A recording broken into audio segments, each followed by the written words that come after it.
Topping today's news, the police commissioner asked about the alarming number of carjackings in recent weeks. Police are still searching for missing teen Devon Isaacs almost 2 months later. A record number of new recruits officially joined the Defense Force, and we're just hours away from celebrating 51 years as an independent nation.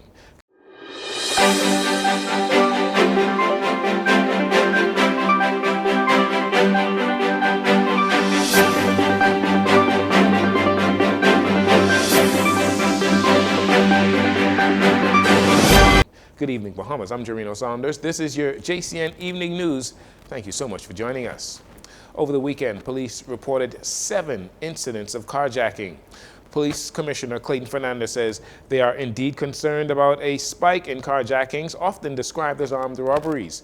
In recent weeks, there has been a spike in individuals being robbed of their vehicles at gunpoint, whether it be arriving at home, at a business establishment, or even parked on the beach, and oftentimes by multiple assailants brandishing a firearm. Police say criminals have used stolen vehicles in illegal activities. On Monday, Commissioner Fernandez said the police, they're taking this matter seriously and they are taking measures to tackle it. We have met. A task force has been named that's different from the armed robberies squad that is looking into the armed robbery, but we are concerned of a number of vehicles that are being stolen and ones that are taken in the armed robberies that are being used in the commission of serious crime. And it is being addressed. As I said, we have a task force now that was just assembled that will be working directly under Mr. Goodman and Mr. Robinson. The commissioner says police have already analyzed the pattern of the thefts and robberies, taking into account the location where these crimes take place, as well as the timing. We see a concentration in some areas, and we are putting some strategies in place to do just that. And we encourage members of the public who may have information to please come forward and give us so that we could try to identify those individuals and put them where they belong. This past weekend saw a total of 7 reported carjackings, as we said earlier in the broadcast. Police continue to search for 17-year-old Devon Isaacs, who disappeared back in May, with the Royal Bahamas Police Force Commissioner Clayton Fernandez sharing the latest details of the investigation, presenting CCTV footage to the press depicting Isaac's latest whereabouts as he was seen walking west on Carmichael Road near a Rubis gas station. Now, officers did a number of inquiries in that area, business establishment, went to residents in that area, followed the trail and the area that he went. At this point, we have not gotten any additional information, any other footage to connect his movement from this footage.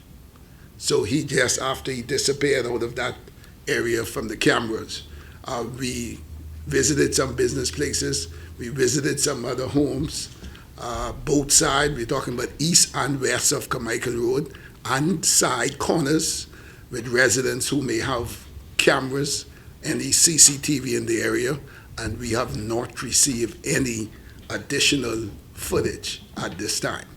At present, Isaacs, who's pictured here, has been missing for 7 weeks, during which time the commissioner says the police, they have involved meetings with his family, but to no avail. Unfortunately, those meetings, like we said, have not yielded any results. They were expected to meet with the family again on Monday. That was yesterday, after new surveillance video was seen of Devon.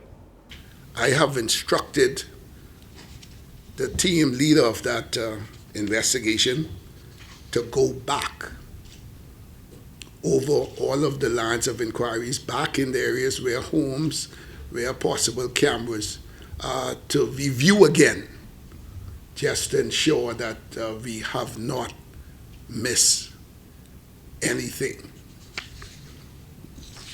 We also went to a number of stores within that area, as I indicated, giving out flyers and checking cameras, business owners and private owners, was very helpful where they could for the police to view their cameras to assist in trying to bring some closure or to try to locate Devon.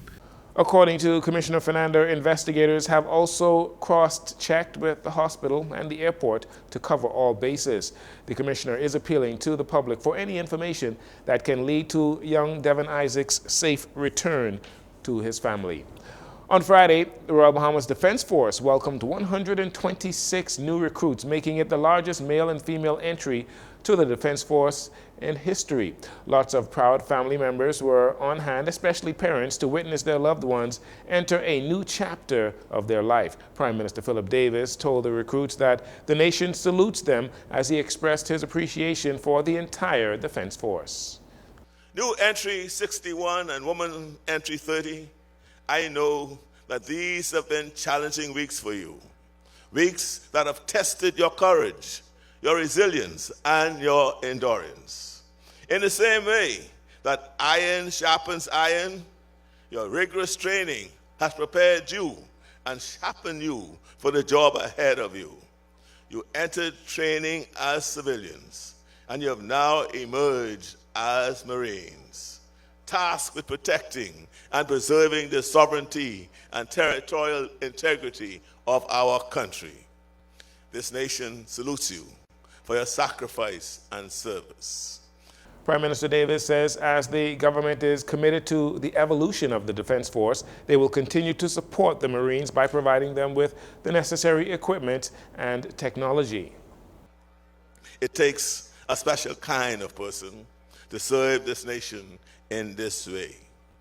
I'm assured that your training was crafted precisely to identify and bring to the surface the qualities of a true Marine that inspired you to make this life-changing decision.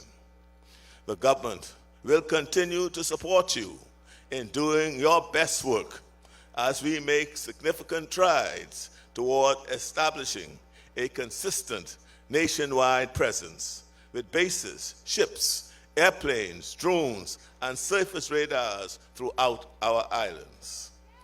The new recruits consisted of 91 males and 35 females from New Providence, Abaco, Eleuthera, and Grand Bahama. And finally, in this segment, in just a few hours, we will begin celebrations for the 51st anniversary of the independence of the Commonwealth of the Bahamas. At Clifford Park, the ecumenical service will begin at 8 p.m., followed by the cultural show, which will culminate with the raising of the Bahamas flag at midnight, capped off by fireworks. At 1 a.m., the People's Junkanoo Rush will get underway, with Junkanooers and fans from all over the island getting an opportunity to rush with your favorite groups. The Junkanoo Rush will take place on Bay Street. Later in the day on Wednesday, a family fun day will be held at Clifford Park. Gates open at 4 p.m. and the entertainment gets started at around 6 p.m. Then on Wednesday evening, the annual Independence State Reception will be held at Government House. The theme for this 51st anniversary independence is One People United in Love and Service. You're listening to JCN. We'll take a break here. We'll be right back after these commercials.